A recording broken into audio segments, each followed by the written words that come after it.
Now we discussed some points related to regression. So if you recall, we discussed the method of least squares, and by using it, how to find a regression line which involves one independent variable, and later we extended it where we allowed many independent variables.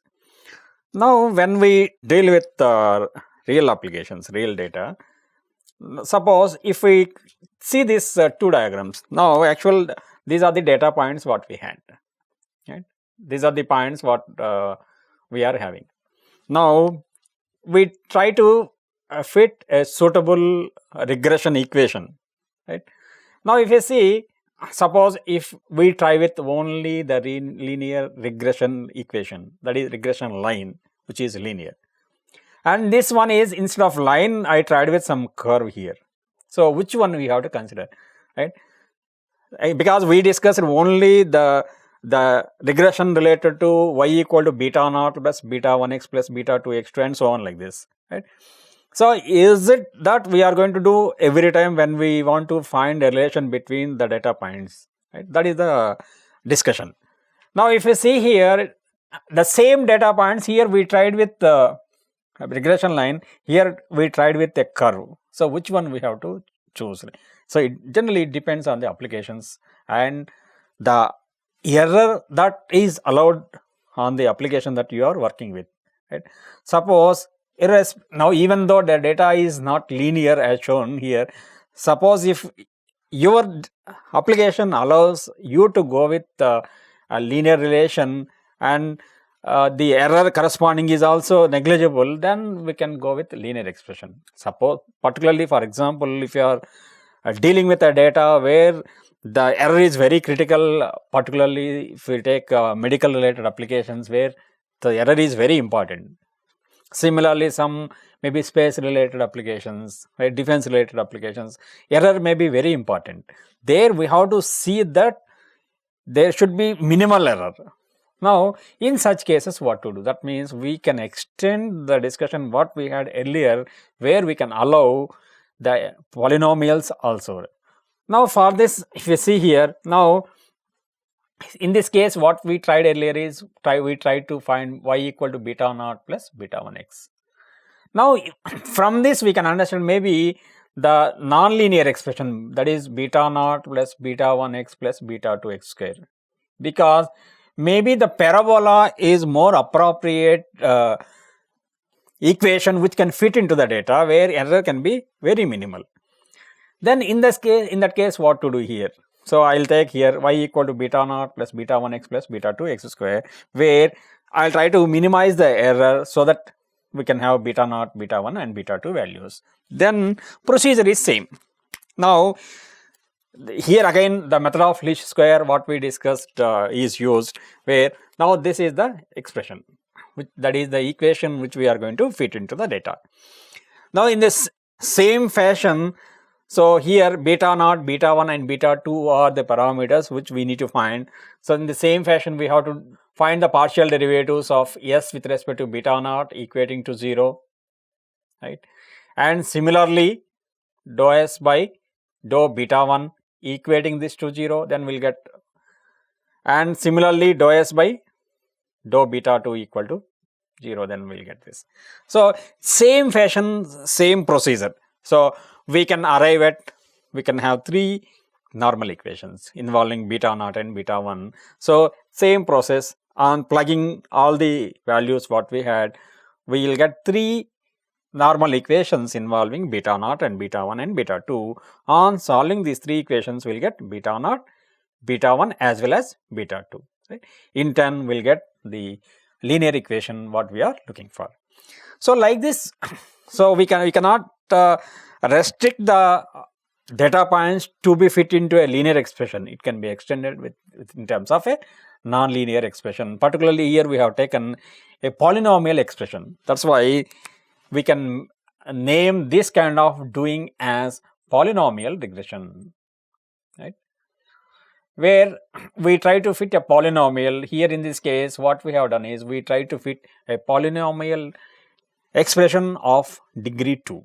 Now we can extend this further with polynomial or polynomial of degree 3 where we can include beta 3 and x cube. So like this we can have the polynomial regression also. Now after discussing polynomial regression, we will go through some of the situations where what to do. Suppose if I observe that it is not following polynomial regression, linear regression, and I observe that it is following some exponential way of moving actually. So that is, suppose if I try to see whether it follows y equal to a into e power bx, that is, I want to fit a regression equation of this kind, right? So that is non-linear regression, what we call as, right?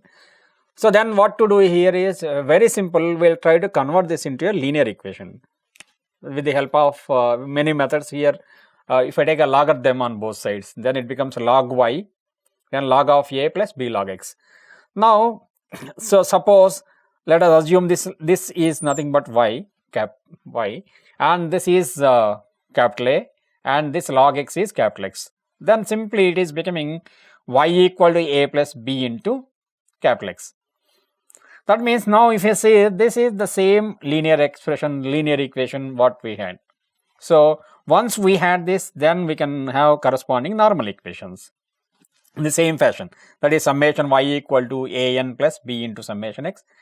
Next, summation xy, a into summation x, b into summation x square. But when we try to plug the values, what we have to do is, the given values are in terms of small x and small y, then we have to convert them in terms of capital X and capital Y. So that is how to convert, that is by using capital Y equal to log of y, capital X equal to log of x. So before plug in the values, we have to convert the values in terms of capital X and capital Y, then substitute here.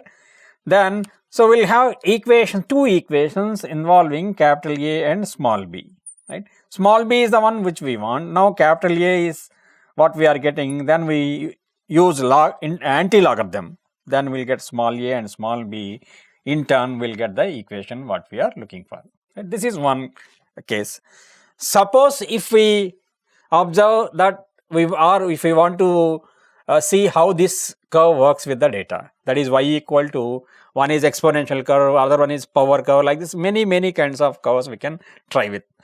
So now if y equal to a into b power x is the one which we want to try, then the same fashion we'll take logarithm on both sides, log y, log of a plus x into log of b, where this we can assume as y, this we can take as capital A, this we can take as capital B. Then it becomes an expression or the equation which is linear in terms of capital A, capital B, small x and capital Y. Now in the same fashion we can have corresponding linear equations, right? So very simple, right? So here we have to be very careful with respect to the plugging the values. So here x, there is no change in x, so whatever the values of x we had, we will take as it is. And in terms of y, so small y is, we are converting in terms of capital Y by using the transformation log of, right? So after plugging all the values, we'll get two equations involving capital A and capital B. So what we require is small a and small b. So by taking anti-logarithm, we can have small a and small b. So in turn, we'll get the equation what we are looking for, that is y equal to a into b power x. So like this, the regression we can't restrict with only linear regression, we can extend it with multilinear regression, we can go ahead with polynomial regression, we can go ahead with nonlinear regression, right? So we need to have complete idea on all these types of regressions.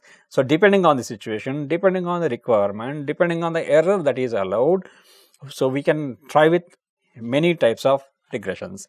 Not only this, if you can also think in terms of, suppose if I want to do with this expression y equal to ax power b, then how to do, right?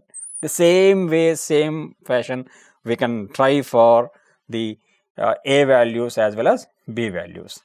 So like this, the regression can be discussed in terms of linear regression with only one independent variable.